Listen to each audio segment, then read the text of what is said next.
Another episode of Infamous Federal Prisoners with Jack Powers. I myself served nearly 33 years in the federal prison system, federal penitentiaries, met a lot of people, went a lot of places, had a lot of time on my hands. One of the people that I met and somewhat got involved with over the years in prison was Woody Harrelson's father, Charlie Harrelson, Charles Harrelson. I think it's Charles Voight Harrelson. He was arrested in, I think, 1979 for the murder of a judge, a federal judge, the assassination of a federal judge in Texas. It was Judge Woods, and this judge was known as a judge who gave out a lot of time. And apparently Charlie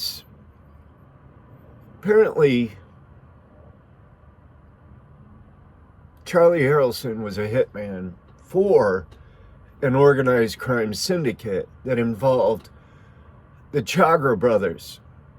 They were brothers who were drug kingpins during that era, and they operated out of Las Vegas and South Texas, I think San Antonio. Charlie was hired allegedly by one of the Chagra or both Chagra brothers to assassinate Judge Woods. And Judge Woods went out of his house one morning, I think it was May something, 29th of 1979. He bent down to examine a tire that was flat on his car. Probably Harrelson had let the air out of the tire or whatever. When he bent down to look at it, he got shot with a rifle. And that was it. And he killed him. So it wasn't long before they tracked down and hooked up Charlie Harrelson.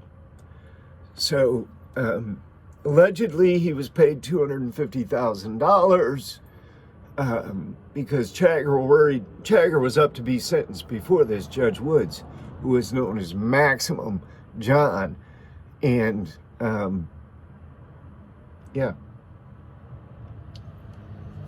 they shot him, killed the judge. I mean, what kind of thinking that is? It's just not good thinking. I mean, if you're in that situation, if you're facing some kind of a huge, humongous sentence, or you feel you are, or whatever, or you're going to prison, or whatever, killing the judge is not going to get you out of that situation. It's not going to work. Now, I don't know what happened to the Chagra brothers since then. I have no idea. I haven't researched or looked at it. I'm kind of just going a little bit on what I'm looking at on Wikipedia and what I remember, because, like I say, I knew people that were involved in this case in the prosecution of Charlie, and I came to know a lot about this case. I came to know, I didn't ever meet or talk to Woody Harrelson personally, but I did speak to his top executive assistant on numerous occasions, and I did speak to their family lawyer and to the criminal defense lawyer who was representing Charlie in his last bid for freedom. I think it was about, 1998, 99. But yeah, they found shattered bullet fragments. They traced it to a 240 caliber Weatherby Mark V rifle. It was a type that was recently purchased by Harrelson's wife, Joanne, Charlie Harrelson. And Charlie Harrelson had a prior conviction for murder in 1968. He was sentenced to 2 life sentences in prison, and his wife Joanne was convicted of conspiracy to obstruct justice and perjury. She was later paroled. Woody Harrelson funded his father's appeals. That's what I'm talking about. Enlisting the aid of controversial attorney Alan Dershowitz. It was David Michael that I dealt with, not Alan Dershowitz. Now, Charlie was with me. I was with him in ADX. He died. I got to ADX in 2000. Was it October of 2000 or 2001? He died in 2007 of a heart attack. He was like 69 years old. I don't know why guys, like Tommy Silverstein died. He was in perfect health. Good. I mean, exercised all the time. Charlie did as well. I mean, he was in good health, but reach about late 60s and there they go. They croak. I don't know if it's just physiological, psychological thing, a shutdown where they just as something just comes over them and says, this is it, the end, boom, out of here. I think they die in their sleep. But yeah, Charlie, he was in Atlanta when I was in Atlanta, and he had planned, he had tried to escape numerous times from federal prison. In Atlanta, they actually made a ladder, a very long ladder, out of the art supplies. They ordered, over time, they ordered a bunch of the pallets that hold the canvases, and they're wooden and they've got cross pieces. So they just fitted all of those together to make a long ladder. And they had a remarkable plan. And I think there were 3 people that, including Charlie, that were involved in that. And, they tried to get over the wall. They tried to get away. They got caught. It was just, those things are just, you either get lucky or you get caught. Because you're operating on very thin, narrow margins. And, with something like that, a plan, you can over-plan. You can just think of too many things and be too cautious. Sometimes you just have to, you can't be reckless, but sometimes you just have to make a decent plan, review it, look at it, see what it is, make sure there's no obvious holes in it, and then just go for it. And evidently, the more brazen, the better. But yeah, they almost made it over the wall. But I think actually the ladder broke, and they had to go back. But Charlie was just, he was, he had a lot of notoriety. Everybody knew him. He was fairly friendly. He wasn't profusely friendly. He wasn't reaching out. He wasn't gregarious or anything like that.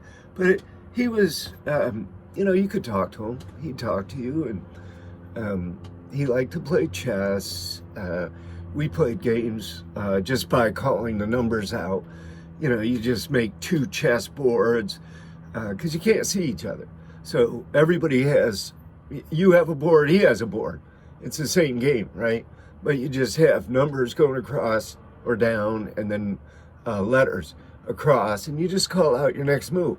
Okay, I7 to, or E rather, 7 to B3. You just keep calling your moves like that until the end of the game, back and forth. That's how people play chess in prison when they can't see each other. But yeah, we played a lot of chess. He was good, way better than me. I'm not that great of a chess player anyway. It was just something to pass time. And, you know, we did end up talking. We talked about, well, what happened with him was they arrested him. They put him in the county jail down there in Texas, San Antonio. And it was a county jail. And they put a guy next to him. You know, this is part of their procedures, part of what they do. I mean, if they want material, if they want information, if they want to get a case, and they really don't have much, they'll put a snitch or somebody, an informant, right up on you or next to you, close to you. And that person will, of course, try to befriend you and go through all the routines. Well, they gave this guy a radio that was actually a tape recorder. The FBI set him up. And so he had this radio in his cell that he controlled. So he didn't get, apparently his excuse or his testimony was that he only got certain conversations recorded. So it wasn't like all of the conversations with Charlie Harrelson were recorded by the informant. There were selective ones that were allowed into evidence during the trial. Later on, it came out that the dude had purposely, jogged the whole thing in order to get his own case dismissed, in order to get his own sentences. He was in for murder too. And, he did end up serving quite a few years in the prisoner witness program. They called him Mudman because he was one of those guys that his nickname came from where he had actually been trying to work on some kind of, he wasn't trying to get away, he was just working for the prison, working, to dig out this ditch or clean out this ditch where the storm drains would empty or whatever, and he came back, all muddy every day. He was one of those guys that would go around and would file grievances on everything. That was one of his main gigs. He would have a roll of grievances, like just rolled up in his back pocket at all times. And he was constantly filing and appealing and filing. It was just something, I guess, that he did or made him feel powerful or something within that environment. But yeah, he wasn't very, he wasn't very popular, let's say that. He was kind of an odd character, and I was able to talk to him. Many occasions I did talk to him. And did talk to him about the Harrelson case. And I did eventually, when I learned some of the things that had went on in that case, I did reach out and to Charlie's attorney, to the family attorney, and went through the production company and everything. Children at Play is what their production company, I don't know if it's still called that, is one of them. They got all kinds of companies. But yeah, I mean, Woody spent probably, I don't know, somewhere north of $2 million in that last effort to get his father out of jail when he was at the ADX. And they had a hearing up in Denver, and there was witnesses scheduled to appear. I was actually scheduled to be a witness in that hearing, but there was a little bit of a snafu that occurred. Woody made a little bit of a mistake, and the magistrate judge made a little bit of a mistake. I think it was an innocent thing. I don't think it meant anything or would have meant anything to the judge, or really even to Woody. Maybe a little bit on Woody's part, but I think the judge probably just did it just to do it and have something. But they got caught playing basketball together in a closed gymnasium, the judge and Woody. And I guess the janitor or a maintenance man or something saw him, or somebody that just wanted to stick their nose in or whatever, and saw him playing basketball and reported it. And that was really the end of that effort right there. But Woody would come up and visit. He'd come to ADX. Charlie would go out on a visit. Woody came to Atlanta and visited. He loved his father, and Charlie loved him. I mean,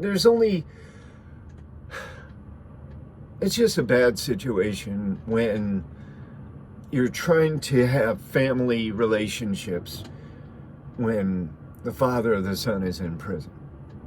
It's, I know how that goes, because I was in prison and my son was out on the streets, and it was just the most heartbreaking thing for me to realize that he was growing up and that he needed me and that I wasn't there for him. And it's just a really shitty feeling. And I'm sure that Charlie felt like that a lot of times. He definitely loved Woody. Just very proud of him. And of course, Woody had, been able to Woody didn't have a good, we'll have to talk about that another time. He didn't have a good home life as far as, his upbringing. He was loved, but, his circumstances and the way he got to where he was is an entirely different story. And we're going to have to talk about that, if we do, on some other program at some other point in time. But Charlie died. He died in his sleep. Apparently a heart attack, or just gave out. He wasn't really all that old. They were never going to let him out of ADX. He was never leaving. He might have went to Thompson, Illinois, but Thompson wasn't up or running at the time. So it's just a sad story. An assassin with a son who turned out to be a famous movie star, and a federal judge that got killed in the mix, assassinated. It made history. It was big news back when it happened, and for years and years and years. And it's big news now, if people remember it. But, it's also a lesson in what not to do. Don't go after federal judges. Bad idea. Bad idea. Okay, this is Jack Powers. Here's some of my books. They're up on Amazon. Please help support this channel. Subscribe. And if you can, purchase a book. I recommend ADX Supermax, Lectures of the Rockies. Thank you for listening and for tuning in. I'll see you next time.